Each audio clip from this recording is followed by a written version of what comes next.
Hello friends, welcome to our channel. Non stop breaking న్యూస్కి స్వాగతం. మన ఛానల్ని ఫస్ట్ టైం చూస్తే సబ్స్క్రైబ్ చేసుకోండి, అదేవిధంగా బెల్ అనే గంటను ఆన్లో పెట్టుకోండి. డైలీ 1 to 2 వర్క్ చేసి దాదాపు ఒక 4 న్యూస్ పేపర్లు చదివి మీకు యూస్ఫుల్ ఇన్ఫర్మేషన్ అయితే తీసుకురావాలనే ఉద్దేశంతో మీకు అయితే వీడియోస్ అయితే చేయడం జరుగుతుంది. ఉద్యోగులకు సంబంధించిన ఒక అప్డేట్ అనేది తాజా సమాచారం ఇప్పుడే రావడం జరిగింది. దీనికి సంబంధించిన వివరాలు పరిశీలించినట్లయితే ఉద్యోగులకు గుడ్ న్యూస్. 63 నుంచి 65 ఏళ్ళు రిటైర్మెంట్ వయసు పెంపు.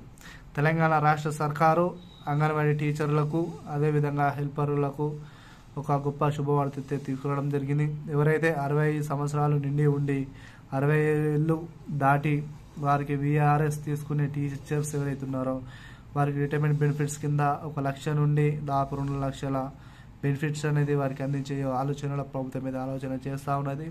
ఏది ఏమైనా ప్రభుత్వం అయితే గొప్ప శుభ పరిణామంగా భావించవచ్చు. ఈ రిటైర్మెంట్ సంబంధించి వారి యొక్క వయసు అనేది పెంచడం నేపథ్యంలో వాళ్ళ జీతాల పరంగా కానీ వారిని ఆర్థికంగా 1 లక్ష నుంచి 2 లక్షల రూపాయలు ఆర్థికంగా ఆదుకునే దిశలో కానీ ప్రభుత్వం అయితే పదవి విరమణ సమయంలో ప్రభుత్వం కూడా అండగా ఉంటుందని సీఎం రేవంత్ రెడ్డి గారు అయితే ఆశాభావం వ్యక్తం చేశారు.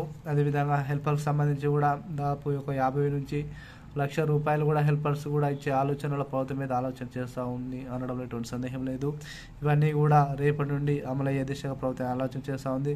జూన్ 2వ తారీఖు అంటే రేపే తెలంగాణలో పెద్ద సంఖ్యలో తెలంగాణ ఆవిర్భావ దినోత్సవం సందర్భంగా ప్రతి ఒక్కరికి కూడా హెల్పర్స్కి టీచర్స్కి ఈ యొక్క బెనిఫిట్స్ అనేది ప్రయోజనం అయితే కల్పించబడుతున్న అనడంలో ఎటువంటి సందేహం లేదు. గతంలో చూసుకున్నట్లయితే రిటైర్మెంట్ వయసు అనేది 60 నుంచి 63 సంవత్సరాలకు అయితే పెంచడం జరిగింది. తాజాగా ఉత్తర్వులు వచ్చిన నేపథ్యంలో 65 సంవత్సరాలకు పెంచడం వలన చాలామంది ఉద్యోగస్తులకు చాలామంది హర్షం అయితే వ్యక్తం చేస్తున్నారు. ఏది ఏమైనా ఇటువంటి తాజా సమాచారం కోసం మీకు అందించాలంటే ప్రతి ఒక్కరు మా ఛానల్ని సబ్స్క్రైబ్ చేసుకోండి, బెల్ ఐకాన్ గంటను ఆన్లో పెట్టుకోండి. Thank you all.